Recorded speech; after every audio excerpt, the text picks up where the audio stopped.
Hello students,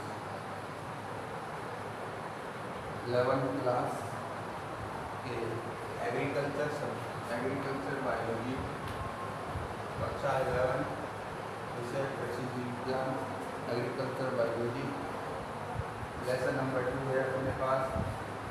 कोशिका एंड कोशिका चक्र, cell and cell cycle. Topic अभी अपन इंट्रोडक्शन की बात कर रहे हैं। तो कोशिकाएं हम छोटी कक्षाओं से पढ़ते आ रहे हैं कि जीवों का शरीर कोशिकाओं से मिलकर के बना होता है। उससे आगे की बात अपन कर रहे हैं। जैसे देखिए, कोशिका क्या है?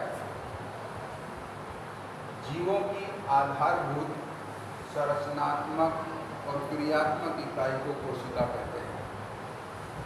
जीवों के शरीर की सबसे छोटी जो इकाई है वो कोशिका है। आधारभूत एवं संरचनात्मक इकाई क्या है? कोशिका है। जीवों का शरीर कोशिकाओं से मिलकर बना होता है। कोशिकाएं मिलकर ऊतक बनाते हैं, ऊतक मिलकर अंग बनाते हैं, अंग मिलकर अंगतंत्र बनाते हैं और अंगतंत्र मिलकर बहुकोशिकीय जीवों का, बड़े जीवों का शरीर बनता है। इसके बाद कोशिका की संरचना एवं संगठन का अध्ययन करना। कोशिका की संरचना एवं संगठन का अध्ययन करना कोशिका विज्ञान या साइटोलॉजी कहलाता है। कोशिका विज्ञान क्या है? बायोलॉजी या जीव विज्ञान की वह शाखा जिसके अंतर्गत कोशिका की संरचना एवं संगठन का अध्ययन किया जाता है, उसे कोशिका विज्ञान या साइटोलॉजी कहते हैं। इसके बाद आधुनिक कोशिका विज्ञान के जनक सीपी स्वानसन को कहा जाता है। आधुनिक कोशिका विज्ञान के जनक सीपी स्वानसन। भारतीय कोशिका विज्ञान के जनक ए.के. शर्मा। भारतीय कोशिका विज्ञान के जनक हैं ए.के. शर्मा। आधुनिक कोशिका विज्ञान के जनक हैं सीपी स्वानसन। ये दो जनक हैं जो हमें याद रखने हैं। इसके बाद अपन बात करते हैं कि सेल शब्द कहाँ से लिया गया। अपने बायोलॉजी में जो शब्द होते हैं ये अक्सर लैटिन भाषा के व्युत्पन्न होते हैं। तो सेल शब्द लैटिन भाषा के सेलुला शब्द से लिया गया है। कौन सा शब्द है? सेलुला शब्द। सेलुला शब्द का मतलब होता है, अर्थ है एक कक्ष या एक कोश। इसके बाद में अपन बात करें कोशिका की संख्या के आधार पर जीवों को अपन दो भागों में बांट सकते हैं। किस आधार पर? संख्या के आधार पर। एक तो वो जीव जिनका शरीर एक ही कोशिका से बना होता है, उन्हें बोलते हैं एक कोशिकीय जीव। जैसे जीवाणु। जीवाणु का शरीर एक ही कोशिका से बना होता है, इसलिए जीवाणु कैसा जीव हुआ? एक कोशिकीय। इसके अलावा वे जीव जिनके शरीर में एक से ज़्यादा कोशिकाएं होती हैं, उन्हें हम बोलेंगे बहुकोशिकीय जीव। फॉर एग्जाम्पल मनुष्य। मनुष्य है, हम हैं, तो बहुकोशिकीय जीव है। एक से ज़्यादा कोशिकाएं हैं हमारे शरीर में। अब बात करते हैं कोशिका की खोज किसने की। कोशिका की खोज रॉबर्ट हुक नामक वैज्ञानिक ने सन 1665 में की थी। वास्तव में इन्होंने मृत कोशिकाओं को देखा था। बोतल के कॉर्क या काग का परिच्छेद काटकर इन्होंने देखा, उसमें इनको कोशिकाएं दिखाई दी, मरी हुई कोशिकाएं थी। मरी हुई कोशिकाएं दिखाई दी। मरी हुई कोशिकाओं को इन्होंने, जो अपने पास में इधर आया था सेलुली शब्द,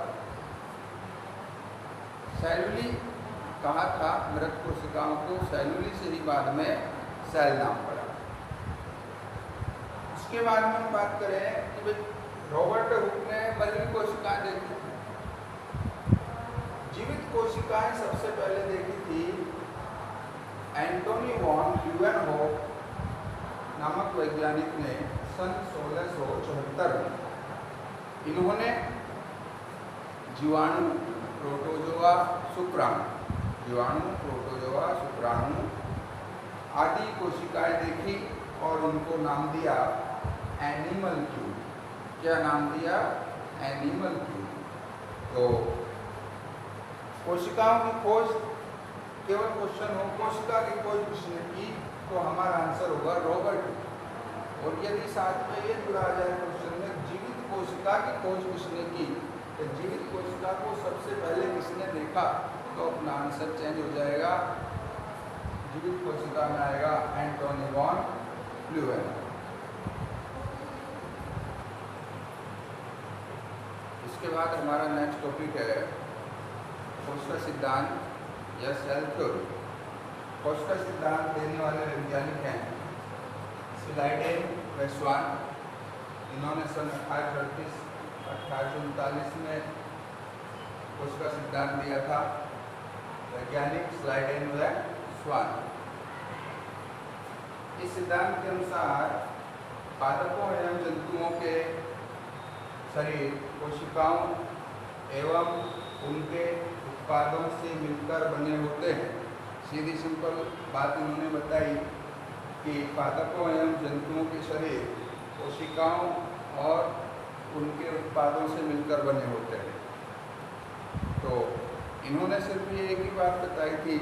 इसके बाद कोशिका सिद्धांत का नया रूप आया। नया रूप प्रस्तुत करने वाले वैज्ञानिक थे नेगेली व रुडोल्फ विर्चोव।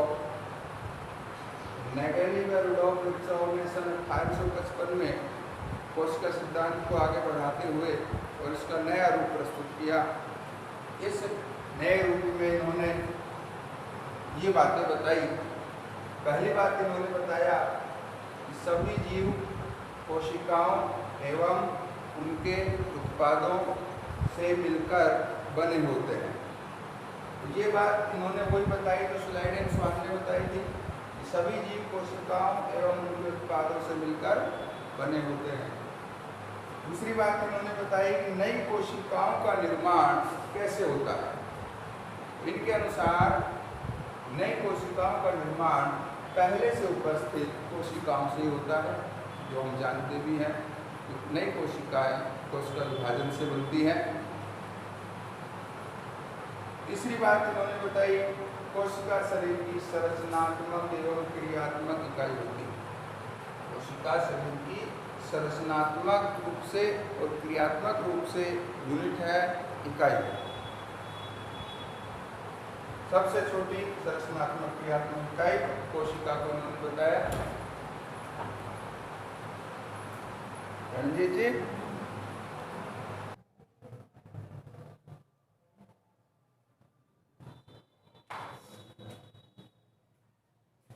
तो हम बात कर रहे थे तीसरे पॉइंट की, कोशिका शरीर की संरचनात्मक एवं क्रियात्मक इकाई होती है। चौथा पॉइंट, कोशिका में जीव के आनुवंशिक गुण निहित होते हैं। जीव के जो भी आनुवंशिक लक्षण हैं वो कोशिका के अंदर ही निहित होते हैं। ये बात हम जानते भी हैं। अब कोशिका के अंदर आनुवंशिक पदार्थ होता है, डीएनए, आरएनए। उनके अंदर जीन होते हैं, गुणसूत्र होते हैं। गुणसूत्रों पर डीएनए के रूप में जीन होते हैं। उनके अंदर ही किसी भी जीव के आनुवंशिक गुण मौजूद होते हैं। पांचवा पॉइंट है, प्रत्येक कोशिका जीवन की निरंतरता के साथ उसके उद्गम और उसके स्वभाव को दर्शाती है। जीवन की निरंतरता के साथ उसके उद्गम एवं स्वभाव को प्रदर्शित करती है। तो ये नया रूप दिया था नेगेली व रुडोल्फ विर्चोव ने। अब इस कोशिका सिद्धांत के अपने पास कुछ अपवाद हैं।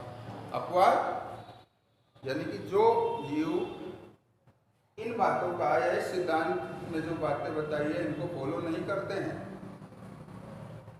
फॉर एग्जाम्पल हमारे पास है विषाणु, वायरॉइड व प्रियोन। विषाणु के शरीर की अपन बात करें तो इसके अंदर केवल दो चीज़ें होती हैं, प्रोटीन और न्यूक्लिक अम्ल। वायरॉइड की बात करें तो इसमें केवल न्यूक्लिक अम्ल होता है, प्रोटीन भी नहीं होती। प्रियोन की बात करें तो इसमें केवल प्रोटीन है, न्यूक्लिक अम्ल नहीं है। बात करें हम विषाणु की, विषाणु कोशिका सिद्धांत का पालन कैसे नहीं करता है, तो देखिए विषाणु के अंदर स्वतः जनन की क्षमता नहीं है। ये जब भी जनन कर सकता है जब ये परपोषी कोशिका के अंदर हो। परपोषी कोशिका से बाहर विषाणु में जनन नहीं होता है। इसके अलावा कोशिका के अंदर कोशिका जैसी संरचना ये है ही नहीं। कोशिका के अंदर जैसे प्लाज्मा झिल्ली है वो इसमें नहीं है। कोशिका द्रव होता है, कोशिका द्रव वायरस में नहीं है। विभिन्न प्रकार के कोशिकांग कोशिका में होते हैं, वायरस में कोशिकांग नहीं है। इसके अलावा आनुवंशिक पदार्थ की अपन बात करें तो इसमें यानी कि वायरस में डीएनए और आरएनए दोनों में से कोई एक होता है, दोनों में से कोई एक होता है, जबकि कोशिका में डीएनए आरएनए दोनों होते हैं। तो ये अपने कोशिका सिद्धांत। Thank you.